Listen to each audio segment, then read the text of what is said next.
Member of the board, it's a pleasure to welcome back Mike. I like how are you? Nice to see you again. Nice to see you again. Thank you for coming. Mike, you started from the left. That's twice in a row you've done that. Is there a reason? Clockwise, I suppose. Thank you. Chuck. Hi, Mike. Welcome again. Chuck, would you speaking to you? Yes. I think it's put it up for you, Mike. Okay. They're ready to go with your presentation whenever you're ready. I need to plug you in.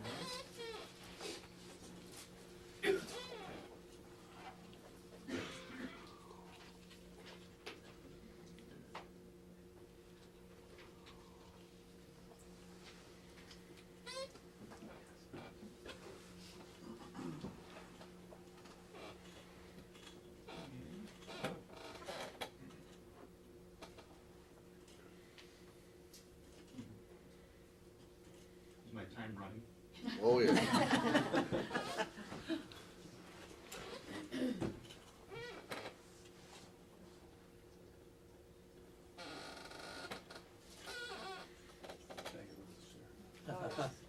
Don't move. Sit still. All right. Well, first of all, thank you for having me back. Secondly, when I got the call, from Mr. Ramsey telling me about the process for tonight, we get to do a presentation. Two things immediately jumped in my head. First one was, I'm so glad I don't have to handwrite another letter to parents. And the second one is, you know, what am I going to do this presentation on? I could do it on year-round school. I know that's a very hot topic, one-to-one technology, you know, the budget, things of that nature. And what I decided to do the presentation on, my presentation, was what I thought the most important quality of a superintendent is. And in doing this presentation, I really have two goals tonight. One is obviously to get across to everybody what I feel is the most important quality, but also to maybe give the board a little insight to some of my personality, some of my traits that might not come through in an interview process. Up on the screen, what you'll see is what hopefully everyone knows, and that's the mission of the lgonac schools. Every decision for a superintendent needs to revolve around this mission. Big or small, makes no difference. Every decision superintendent makes, every decision the board makes, needs to take the mission into account. One of the things that you might not get from an interview process is I'm a very competitive person, very competitive. I'm strategic, I hate to lose, and I never ever give up. In looking at this list of challenges, or what I put, or opportunities, what you'll see there is a list of things that, if you've been in education for any time whatsoever, you know that we've had a few things thrown at us. In a lot of ways, we've been beat up. We've been, you know, kicked around. We've been the whipping post for a lot of things coming down from the state. You know, anything that you can think of, it's been blamed on schools. Okay, somehow I know the amount of snow we got this winter has something to do with the school district. Okay, being a competitive person, I look at these challenges more as opportunities. Opportunities to defeat is not the right word, but to gather people together, meet these challenges, come up with a solution, and move forward. You look at this list, you know, decline enrollment, that's something that a lot of us are dealing with. Implementing the Common Core, the increased rigor, increased expectations for our teachers. We're asked them to do more and more and more, increased workload, new evaluation tool coming down the pipe, you know, 25% on student growth, soon it's going to be 50% on student growth, budget cuts, you know, on and on and on. All these things I look at, because I'm a competitive person, as an opportunity to grow and to succeed. And how we do that, and the most important quality, I believe, for your next superintendent, is through leadership. I'm a math guy. I firmly believe anyone can complete a budget. Anybody can. That's easy. You just come in, teacher, gone, program gone, done. Okay? But obviously, if we revert back to that first slide, okay, our mission is, what's best for kids. Okay, it takes a leader to find a way to explain the situation, bring everybody in, so that they understand what the situation is. And then as a group, you come up with the best route to take. Okay? It is extremely important that we have everybody on board when you make decisions like that. A leader is able to do this by keeping everyone focused on the mission. Okay? And that's key. Like I said, anyone can come in and just cut. But if you want what's best for the kids, you have to take everything into consideration. Anyone can increase the rigor. We just keep adding on to what we're expecting the teachers to do. Okay? It takes a leader to keep everyone upbeat and focused. Okay? And understand that our main task is student achievement. Every morning when I go in, I have this sign, sign above my computer. I look at it every single morning. And what the sign says is the same down at the bottom, is that education today is like wrestling a gorilla. Okay? You don't quit when you get tired, you quit when the gorilla gets tired. Okay? And I truly believe that every single day. That's my mindset when I go into work. Anyone can implement a new evaluation tool. I know a lot of staff are very concerned about the new evaluation tool, if the Congress ever decides what it's going to be, because they think of it for what it's not supposed to be. The new evaluation tool is a means for creating a professional dialogue between the administrator, between staff, so we can improve. You want to create an atmosphere where teachers can expand their boundaries, can try new things, and not worry about an administrator sitting in the back of the room, oh, that didn't work, and marking people down. Okay? That is the whole key to any evaluation system, that they know, that we know, that we're in this together, and our main goal is back to our mission. And how do we do that? Well, we open up, we try new things, we expand our boundaries, and, we're not afraid to fail. Anyone can implement a new state assessment. Again, if they ever decide on a Smarter Balance or ACT Aspire, it really doesn't make a difference. And this goes for any assessment. When we give an assessment, common assessment, NWEA, STAR, Smarter Balance, ACT, the key is that we focus on doing our best, okay, and then using that data to improve what we're doing. That's the key. And it takes a leader to make sure that that data is available for people, and we can simplify things so that it's usable information.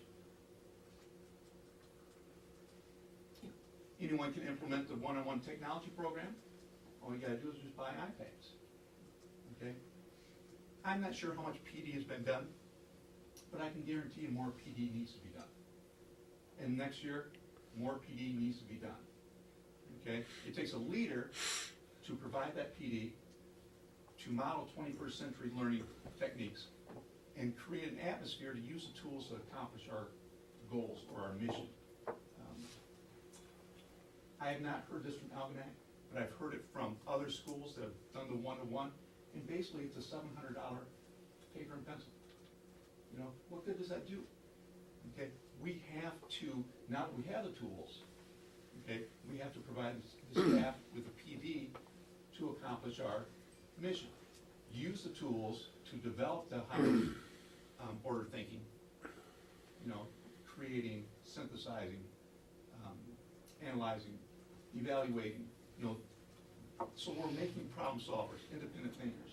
That is our goal with this new technology. That's our goal even without the new technology.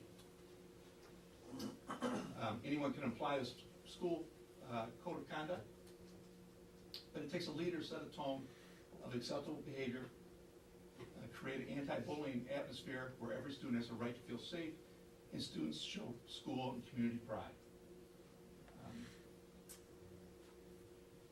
Parents and community want three things out of our schools. Okay, they're pretty simple. They want to know their kids are going to be safe. They want to know that we're, learning them, student achievement wise. And they want to know that we're fiscally responsible. Those three things, probably in that order. Okay? And it takes a leader to develop that culture. Okay? And improve on the culture that's already here. How is this accomplished? Well, you have to build trust. You have to be available and approachable. You have to be sincere. You have to listen. You have to become part of the community, and that means more than just wearing a blue suit and a yellow tie. You have to be at school and community events. You have to create a team atmosphere.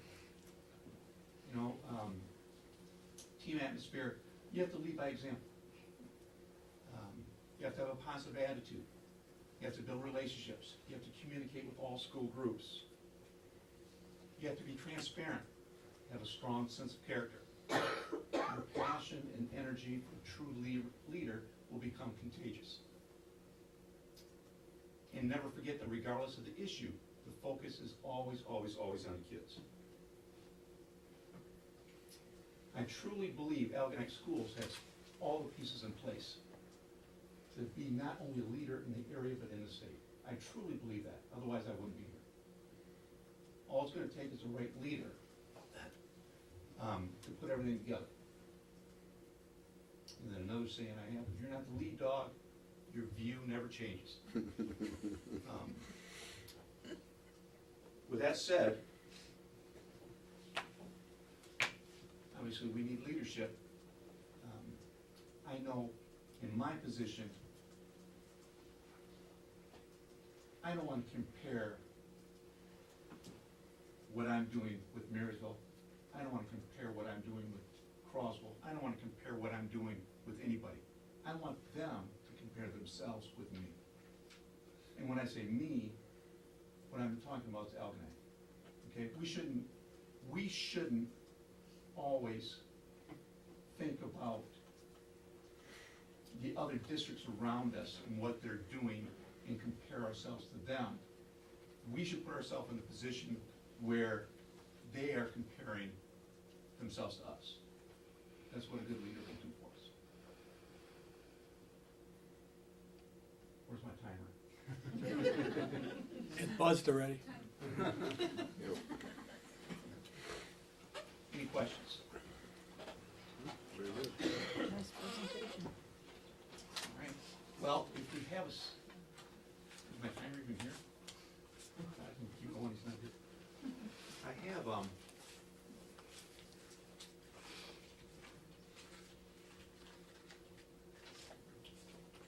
know if this will come up or not.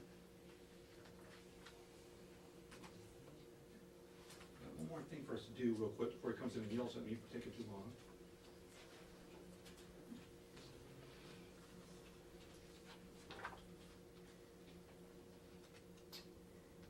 And I think that's it right there, but I can't see.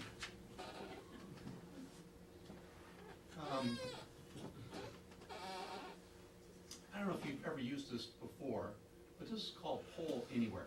And I get everyone to get out their cell phone. Cell phone, cell phone, cell phone. Poor guys can't see the screen, can you? We have one right Oh, here. okay, good. So in the, who you're texting to, type in 37607. And what that says, if you think, is leadership an important quality for a superintendent to have? If you think, yes, increased expectations for staff, students, decline in resources, and at times a disconnect with our community, we need a strong leader, then you type in 65157. If you think, no, a trained monkey could do that job, then you type in 65415.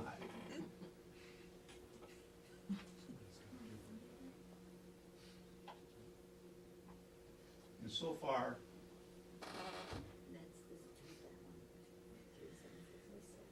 I'm batting 1,000. No monkeys. Better be, Mike. All right, Andrew.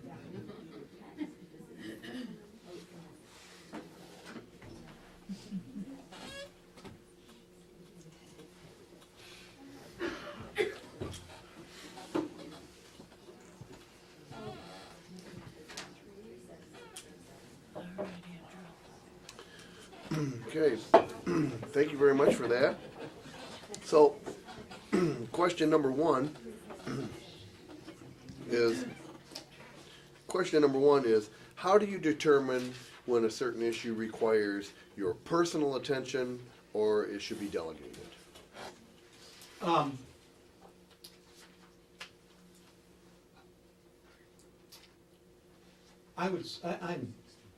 delegating probably is not the term I would use. Chain of command is the term that I would feel more comfortable in using. I know that when there's a situation that needs attention, I would always ask whatever person has the issue, have you talked with the teacher yet? Have you talked with the assistant principal? Have you talked to the principal? Now, with that said, at times, you can read their body language and say, I'm not gonna send that person to go talk to that teacher right now. And then I would intervene and I would take it from there, because it's just a recipe for disaster. But more times than not, following the chain of command is the proper way to go, because I know that if someone has an issue with me, I would be disappointed if they ran right to the board without giving me a chance to either explain myself farther or, 95 times out of 100, it's a communication mix-up is causing the issue. So to be able to explain yourself and fix things, but again, a lot depends on the severity of the issue, to whether. How do you determine that, though? How do you determine whether it's a me thing, or I need to, somebody skips by the teacher and the assistant principal and whoever, and they come to you with an issue, and you say, I need to give this to a teacher or to an assistant principal or a principal, or this is something I'm going to handle and I'm going to do. How is it that you determine that? Well, there's not an exact answer for that. Okay. What I would do is I would, and actually I'm very good at this, I would sit and listen to them. I would let them vent their problem. I would make sure that they felt like they're being heard, that I'd made time for them. And again, depending on the issue, depending on their body language, depending on what they say, have you talked to a teacher about this yet? And if they're vehement about, that's I'm not, I'll talk to the teacher. I will work this out. And then when you do that, then you make sure that you give them a timeline of when you'll get back to them, you follow up. You make sure that they understand that their issue is important to you. Okay.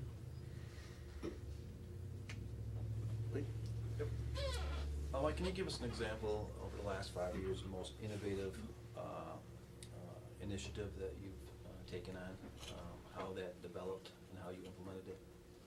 I would say that the most innovative, and we've done a lot of things with innovations. I would say recently, we're part of the Fuel the Future, just like lgonac is. We're experimenting with blended classes, which I think has got all kinds of potential. We do not have one-to-one, I think I mentioned that last time I was here, but we have adopted a policy for personal electronic devices where we allow kids to bring in their smartphones, their Nooks, their iPads to use in the class. We are on track with our teachers using Edmodo more often than not, and that's not the right way to say it. More of my staff is using Edmodo than is not using Edmodo. That is catching on as far as the student platform for doing assignments. I mean, it has really been an interesting process, watching how this technology's taken off. And I have a handful of staff that are doing the blended classes, that are just doing an outstanding job with it. Outstanding. So I would say that's probably, in the last 5 years, the most innovative thing we've done. And we're doing that, the PEDs, personal electronic devices, we're piloting that for the district. So that's Were those initiatives more of a team approach, or those are your ideas that came forward of what to do and how to do it? It was a team approach with the blended classes. Team approach being, you're still the salesman, you're still the leader of the building, you still put out there, these are the benefits for our kids. This is the world that they are entering. You know, when they get to high school, when they get to college, when they get careers past high school, you know, they're gonna have to live in this world of technology. The odds are they're gonna take an online class. You know, they're gonna take a flipped class, a blended class. Let's give them an experience right now. And I had, you know, a handful of staff that was willing to try. They tried, and now I have more staff wanting to give it a go, you know, and they're experimenting with it. I really like the direction it's going. Mike, I have a few questions here, so I'm gonna go through all of them, and then if you need me to go back, just let I'm me sure I know. will. That's fine. How do you assess and measure teacher performance? Describe a great teacher and a quality classroom in your eyes. How will you handle teachers that do not meet this standard? And what is the role of the building administrator in the assessment? Okay. Question number one, how do I Assess and measure teacher performance.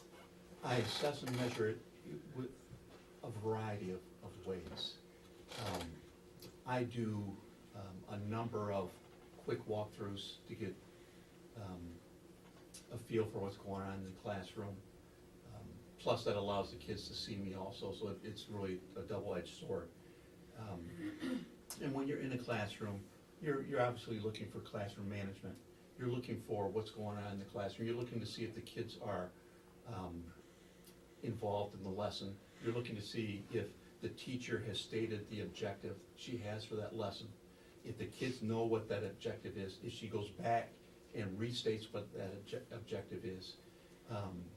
You want to make sure all the kids are involved. You want to see what transitions are like. You want to see if kids, you know, are working in groups together. You want to see if there's any higher thinking skills being developed. You know, how is that going? You want to see how they assess what they're teaching. And once they assess it, what they do with what they find out.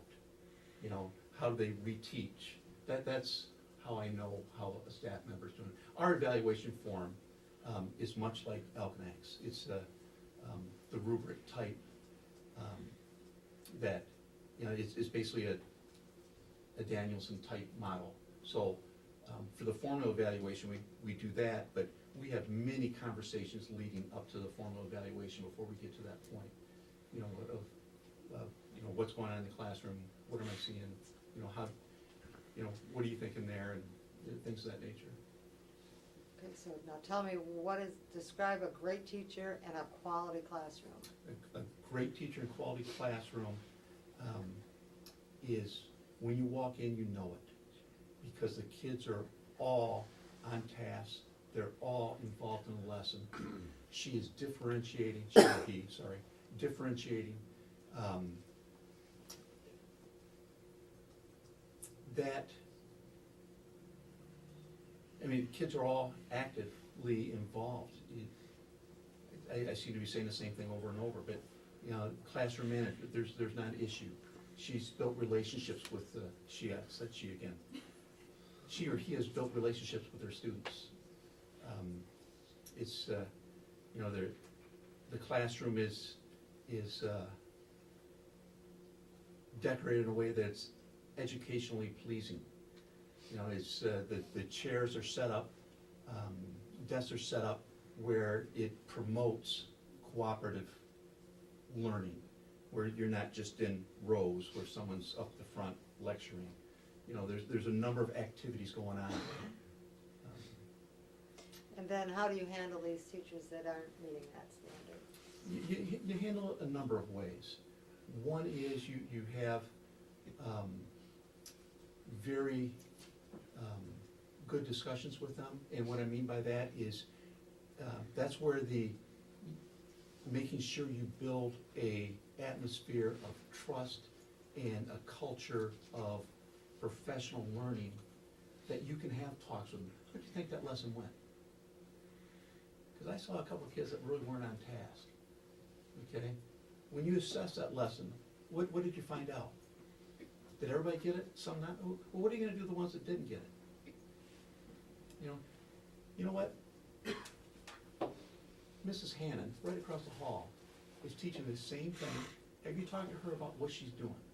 Because her class, you know, boom, boom, boom, this unit she's got down. You know, touch base with her, and let's talk again. Or we'll get a sub for you, and you can go in that classroom and sit and observe. When you approach it from a non-threatening point of view, it's been my experience that teachers are very receptive to ideas, to ways to improve. You know, the good teachers always want to improve, always. And then lastly, what is the role of the building administrator in these assessments? Or you have to be the instructional leader. I mean, you're setting the tone, you are talking to people, you're being seen, you need to have their respect. You're giving them new ideas, that's where the PD comes in. We try to, matter of fact, we are getting away from, and I'm not even sure my staff realizes this yet, but we're getting away from our staff meetings. And we're using that staff meeting time to share ideas. You know, either classroom management or how you're using technology or what you're doing with different lessons, and we'll either share it together or we'll let them break up into core area groups. So, you know,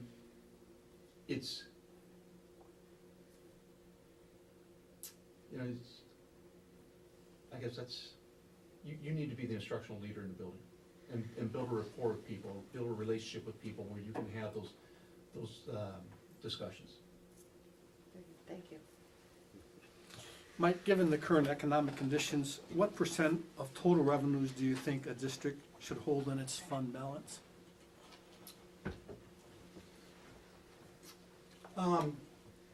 What a very minimum, you need to have somewhere just south of 5%, so you're not charged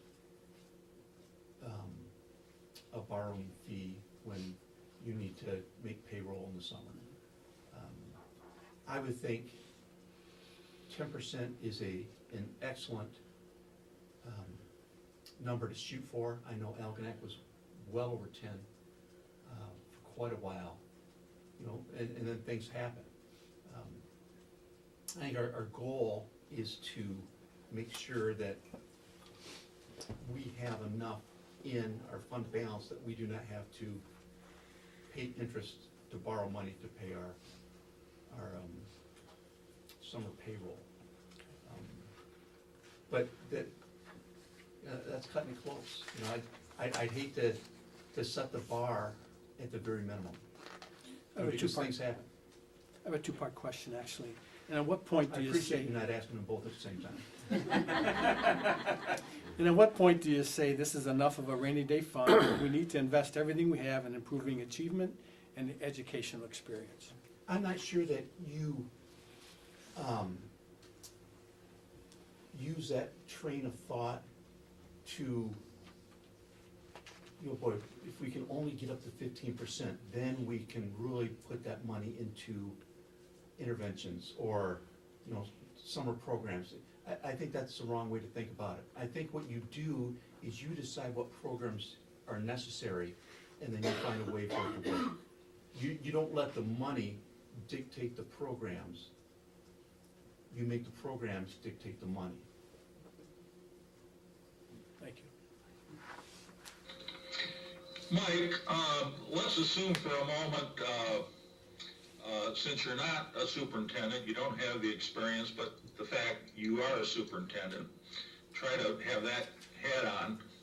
And mine's a three-part question. What specific data resources would you use to make decisions regarding finance?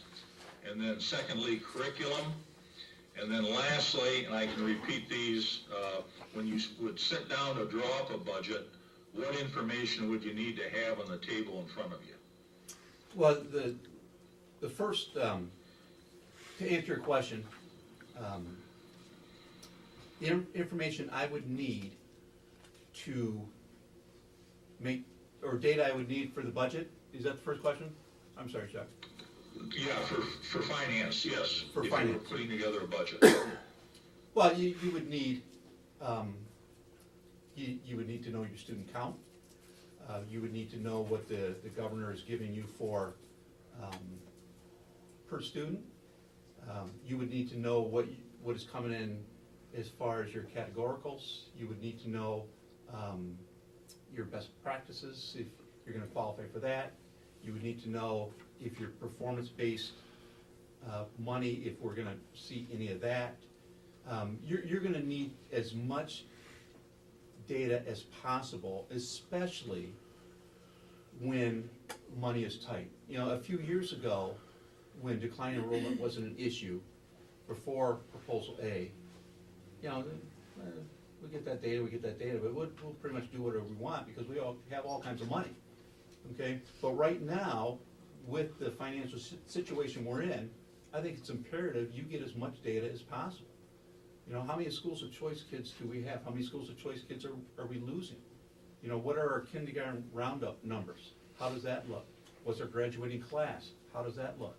You know, so you need to answer your question, and I'm not sure it's the answer you want, but you need just as much data as possible, and from as many sources as you can get. And then what about curriculum? Curriculum, I think the data you need obviously are from the assessments. How are we doing? You look at the standardized tests, the ACT scores, Explore, you know, MEP. You look at the assessments that the school district has bought. You look at DIBELS. You're looking for gaps. You're looking for where are we not succeeding? Where are our kids not up to par? Okay, and with that, when I say up to par, you know, we can compare ourselves to the state. Well, the state's got Detroit, it's got Flint, it's got Pontiac. You know, I don't think that's a real good measuring stick. We can compare ourselves to the county, that's a little bit better. I like to compare ourselves with some of the more affluent districts, the Novi's, you know, some of the Grand Rapids schools. You know, how are we doing compared to them? Because that really, our kids are gonna be competing against those kids when it comes to college, when it comes to careers, when it comes to jobs. And, you know, they're gonna be competing worldwide. So we need to look at every part of data we can when we're assessing our curriculum. A little bit of a side note, I think the Common Core is a step in the right direction. The Common Core, even though it's only ELA and math right now, has really raised the bar with its rigor and what it's doing as far as developing higher order thinking skills. I'm very pleased on how long will that take for us to see some results from that? Well, it might be a few years. Okay? Now my back is obviously to the audience behind me. I need somebody to give me a heads up. My wife teaches a K-1 loop. She's teaching first grade right now. We just had this discussion. Common Core, they are working with unknowns. They're doing algebra in first grade. The husband and me, I'm giving her a hug. Oh, sweetie, I know it's tough. Good job. The administrator and me say, that is awesome. That is absolutely awesome.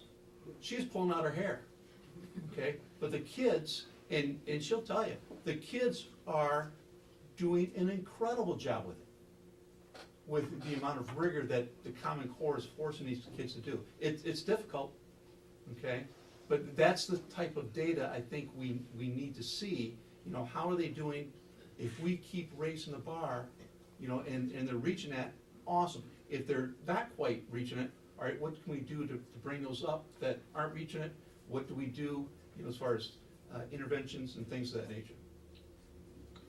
Okay, and then lastly, and you've already answered this in part, when you do draw up a budget, what information would you need to have sitting before you on a table? In drawing up a budget, I think that what you need to do is to be very strategic. I think that doing a one-year budget, I think is very short-sighted. I think you need to look down the road when you're making a budget. I think you need, like I said, all the information possible. We're at a point, we being all schools and with declining enrollment, that there's some very difficult decisions that are gonna have to be made. So in doing a budget, it's not just numbers, you know, how much money's coming in, but you have to look at class sizes, you have to look at, you know, what class sizes, staffing to enrollment, you have to look at, you know, all those variables and how they factor in. You know, if we move fifth grade to the middle school, how does that affect us budget-wise? If we end up down the road having to close an elementary school, how does that affect us budget-wise? You know, how many people are retiring this year? Okay, well, there's a chance for us to recoup some money. You know, how can we be more efficient? How can we distribute some of the responsibilities more? And what kind of money will that save us? You know, all those things need to be taken into consideration when you work on a budget. It can't just Okay. be looking at money. All right, thank you. Okay, Mike, you'll like this, it's only a two-parter. Okay. What's the relationship between a school board and the superintendent? What should it look like? Well, I think that when you talk about school boards, I think a school board needs to be very open and honest with the superintendent and vice versa. I think that the relationship needs to be very professional. We need to work together as a team. It's definitely a team, even though, you know, obviously I work for you. I think that the relationship needs to be one that we need to sometimes agree to disagree. You know, and if we disagree on something, but the majority decides that's the way we're gonna go, then that's the flag we carry. We're in this together. That we don't have members of our team out there sabotaging the decisions the board made just because it didn't come out the way that one person or two people thought it should be. Okay, well, how would you describe those same characteristics have been evident in your present role of your position that you have now? And what role do you think the Board of Education plays in this relationship? You want me to explain my current board to you and? Well, the characteristics that you alluded to just a few minutes ago and being a team and what have you, how have you found that to be in your district? I have found, and I won't say in my district, Okay, but I have found that when boards don't work together, it is a long, long road. I mean, it really affects every part of our job. It affects the mission. You know, when you have board members that have got an agenda that don't work as a team, it's frustrating, very frustrating. All right, thank you. All right, I have a one-part question. Could you take a minute and describe for us what you see as the classroom of the future? The classroom of the future is we have Chuck in California.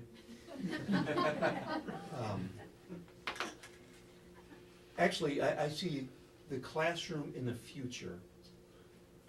That's an intriguing question. I see more and more of the blended and flipped classes going on. I see more and more technology being, the information is so easy to get that the classroom of the future is going to be wherever the student decides to sit down. You know, it could be at home, and it's where the teacher decides to sit down. Our teachers right now doing the blended classes, you talk to them, they're answering emails, they're answering, we use Edmodo as our platform, they're answering questions at Edmodo 9, 10 o'clock at night, 10:30, they'll hear a ding on the computer, go over and answer a question for somebody. I mean, it is really slick, to the exchange of information. I see, just the boundaries keep expanding for us. It is very, very exciting, very exciting.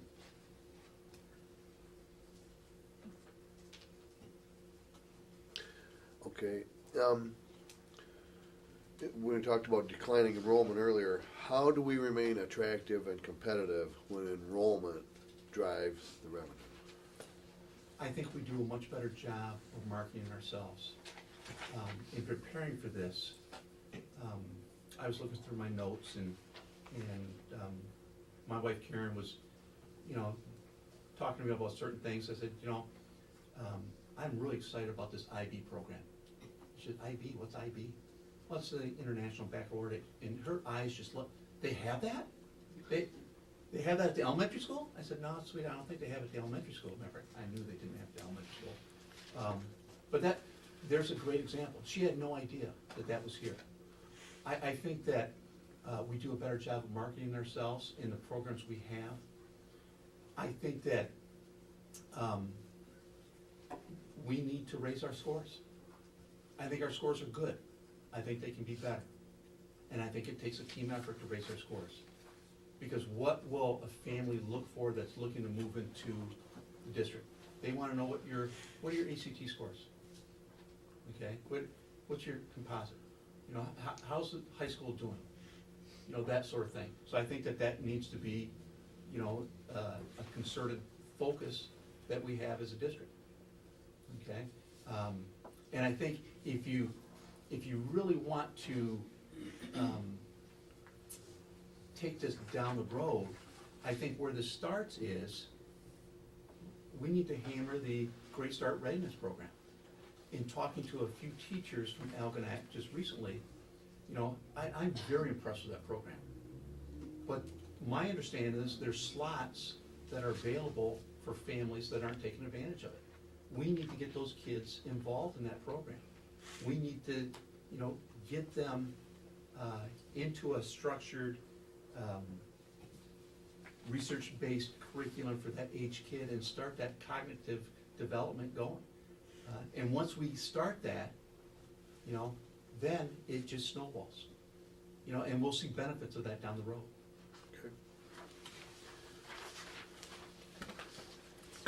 Mike, can you describe your management style and give us some examples of how that's paid off for you and perhaps didn't pay off for you? I think that my management style is one of being a servant leader, I'm a team player.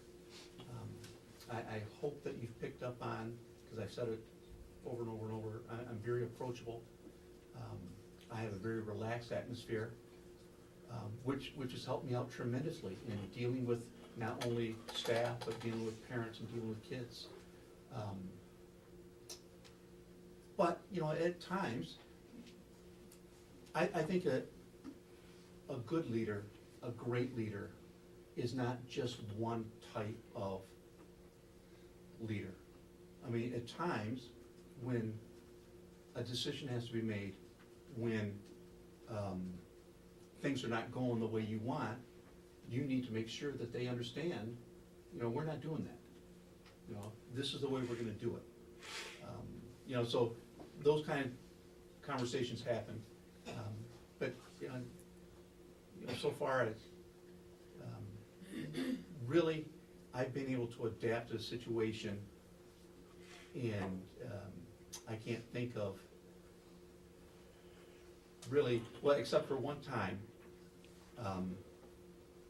my assistant principal, great story, made a poor choice.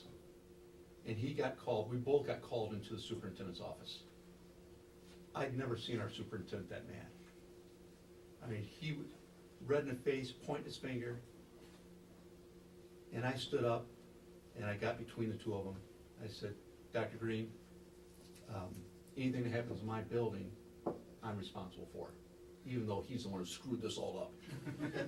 Anyway, it was just like the light, and his venom went right to me, and I'm thinking, boy, that was not a good leadership move on my part. That's the one thing I regret, is then all his anger was focused at me. But we were able to get out with our job, so that was good. Okay, Mike, this one's only 5 questions. All right. No, I'm kidding, just one. What is the most difficult situation you have dealt with in your professional career, and how did you handle it? Well, the most difficult situation, and any of us have been in education for any time have dealt with this, and that's when you lose a student. You know, illness, car accident, that far and away is the most difficult situation. Setting the tone for the kids, making sure that you have the grief counselors on hand, making sure that the students understand, you know, just a simple thing, because a lot of them, you know, have never been to a funeral home, especially for someone they know. So that professionally is far and away the most difficult thing that any of us ever have to deal with. If, you know, it take a little bit of a right-hand turn on that, probably letting staff go is you know, next on the list, because you're affecting someone's family, you know, their livelihood. And that's, you never take lightly. So that's not a fun conversation to have, but, you know, you do what has to be done. Mike, can you give us some examples of how you might develop some innovative business partnerships? And tell us about specific grant applications you have submitted over the past 3 years, and if you were successful? That is a great question, because last night at our board meeting, we just got two $35,000 grants, one from Cargill's, one from GM, to implement STEM program at the high school. And those really got my wheels turning. I've applied for grants and substantial grants through Cargill's.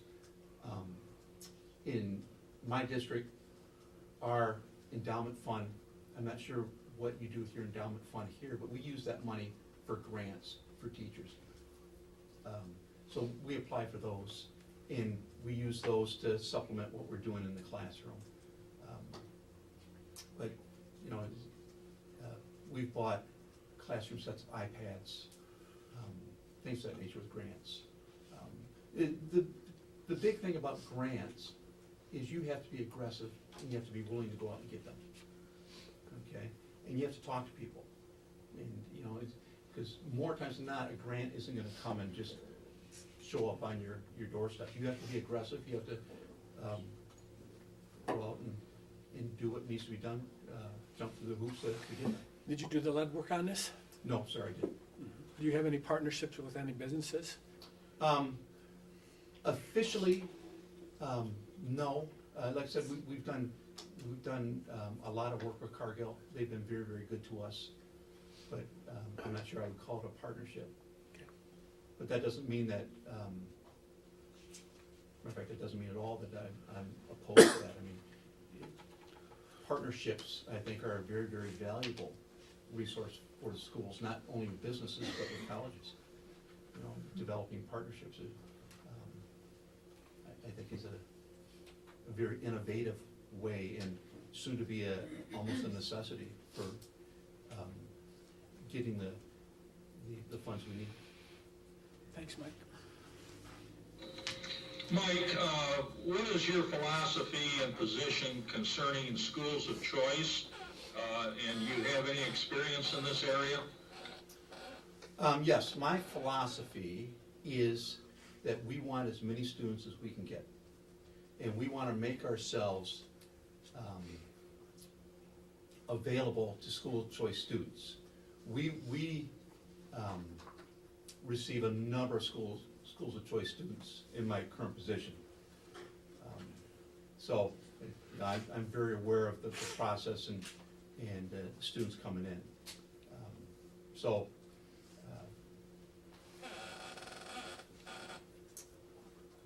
I'm not sure if you mean the handshake agreement among county superintendents not to go out and recruit kids from other school districts, if that's what you're asking about, or? No, I'm asking what you think about that. In terms of your philosophy, what's your personal philosophy about schools of choice and your position? My personal philosophy is that we want to make our school district very attractive for those kids. And when we have kids that are leaving our school district, I want to know why. And some leave for very good reasons. You know, if they're going to Cardinal Mooney, you know, I understand that. If their parents were both graduates of Detroit Liggett, I get that too. But if they're just leaving us to go to Anchor Bay, they're going to Marine City, they're going to Richmond, you know, I would like to follow up and then ask those parents, you know, what caused you to make that choice? So we could, you know, see why kids are leaving. Okay, thank you. Mike, could you give us some examples of outstanding curriculum initiatives that you may have developed or implemented that would boost your student achievement? If it has to do with math, I've had a hand in it at our district. We were part of the district curriculum council committee. You know, so I've had my hand in the mile wide, inch deep philosophy to now we've did a total 180 with the core curriculum, the inch wide, mile deep. We implemented the STEM program in the middle school level, had a hand in that. You know, we've seen great success with that program. We have implemented Algebra 1 at the 8th grade level for our kids so that they can, you know, it's this exact same class as a high school. That just opens up their schedule a little bit so they can get that class out of the way. Spanish 1, exact same class at the middle school level as the high school, so that helps open up a section. So those are the type of things that we've done. Okay, thank you. Mike, what type of curriculum monitoring and or development process should be in place that would ensure that the curriculum meets the different needs of the students who may not be on that college prep track? All right, one more time. So what type of curriculum and monitoring Okay. or development process should be in place to be sure that the curricular needs of students are in place who may not be on the college preparatory track? Well, you know, obviously, we have a population, every school does, of kids that are not college bound. We want to make them career ready. I guess I would answer that question by looking at the success and possibly failures of some of our kids that were not on the college-bound track. In other words, what kind of programs are we offering those kids that have aspirations other than going to college? Are they going to tech? Are they, planning on some type of apprenticeship afterwards? How are we meeting the needs of those kids? And one of the best ways to get that information is to, get some of our alumni that were not on the college-bound track to say, hey, how we doing? How did we do to prepare you for your track? And then look at the classes that we're offering them and see if they need to be adjusted, see what the pacing guide is, see how we are preparing them for the future. Mike, last question of the day. What teaching methods or programs should be in place to improve student performance for students who come from a lower socioeconomic environment?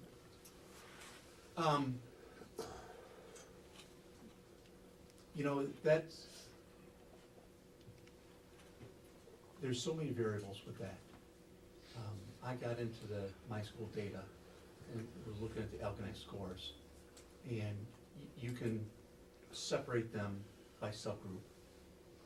In certain grades, the economically disadvantaged kids did better, than their cohort. In other grades, there was a 25-point difference between the two of them. I think that early intervention is the key. That's where the Great Start Readiness Program, I think you really hammer that hard.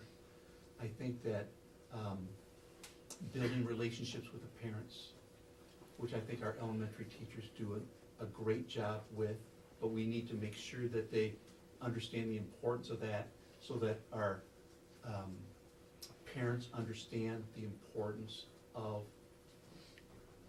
reading, of math. I think that we need to look at taking the show to them, to get them to come to a meeting at the school might not be possible. But it might be possible to take that program to a church basement, to an activity center, someplace where they're more likely to be, at a time they're more likely to be there. I think that all the research I've read speaks about year-long school in the economically disadvantaged kid and how that is a positive. And I know that the board is looking at something along those lines. I think that getting the kids in a structured environment at an early age in a year-round program where they're not going to have the summer slide, so to speak, I think would be a plus. But interventions early and often, and you just never give up. Thank you. Thank you very much. If I could say one thing before I Sure. bolt out of here. First of all, I greatly appreciate this opportunity. And I want the board to know that this job is not a stepping stone job for me. There's a lot of openings around the state. And I've been contacted by a number of people. I'm not interested in those jobs. Okay? This is the job that I'm interested in. Okay? I'm not thinking of this as a stepping stone. I'm not thinking of this as a safety net in case some other job that I've applied for falls through. Okay? This is a great district. I mean, you have everything in place to succeed. And I just hope I get an opportunity to be that guy. But thank you for your time. Thank you.